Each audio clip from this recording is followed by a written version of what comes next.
Joining me now, Texas Senator Ted Cruz. Senator, good to have you with us today. You are headed to the border with a GOP delegation, and we see this a lot. You know, we see members of Congress head down there.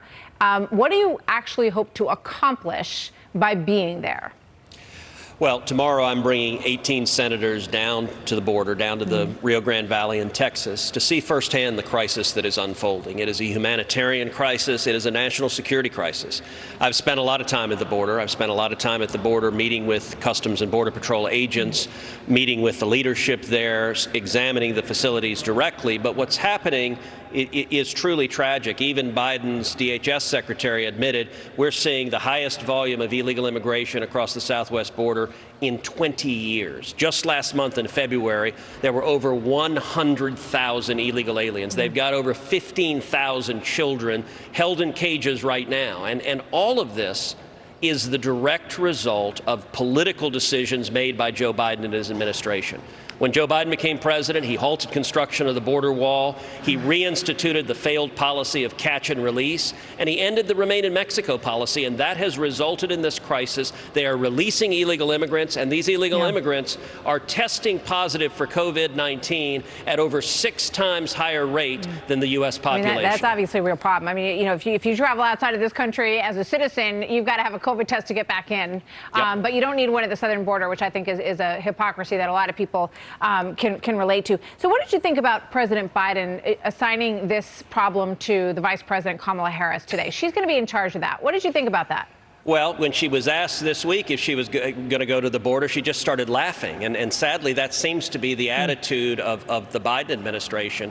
You know, I'll tell you, tomorrow on our trip to the border, we want to bring reporters with us. We wanted Fox News wanted to embed with us. ABC News wanted to embed with us. We had a lot of reporters who wanted to go. The Biden administration has instituted an unprecedented media blackout. They won't allow reporters in. They won't allow cameras in. They won't allow pictures. And the reason is obvious. Democrats spent 4 years attacking Donald Trump for kids in cages.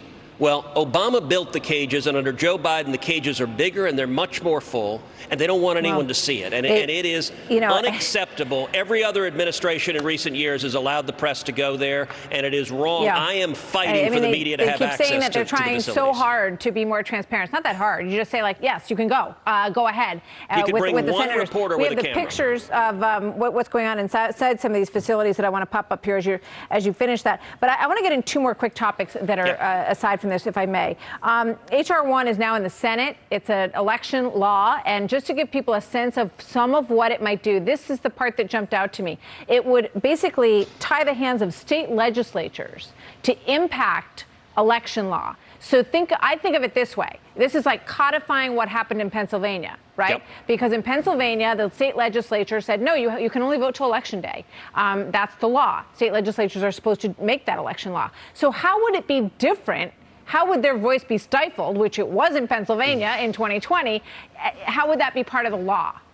Well, this bill is actually much worse than that. Many people are calling it the Corrupt Politicians Act because what it does is it profoundly corrupts our democratic process. It has the federal government take over all elections. It sets aside virtually all of the state election integrity laws. So, for example, 29 states have voter ID laws. It sets every one of them aside, strikes them all down.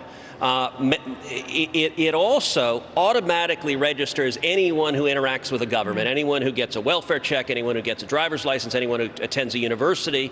That includes millions of illegal immigrants. And what the Democrats want to do is register millions of illegal immigrants to vote illegally. It also would make millions of criminals, of felons, eligible to vote, murderers, rapists, child molesters. And I think the Democrats believe that with millions of illegal immigrants and criminals voting, that will keep Democrats in power. It is profoundly misguided, and it is, I think, the biggest threat to the integrity of our elections we're facing. It's a power grab by the Democrats, and it's very dangerous. Well, we've got a 50-50 Senate. We're going to watch that very closely. I'm out of time, but I want you to come back if you would, Senator, because I'd like to talk to you about Cruz, Grassley, and mental health laws with guns. So we'll look forward to that next time. Thank you very much, sir. Good to see you. Thank you.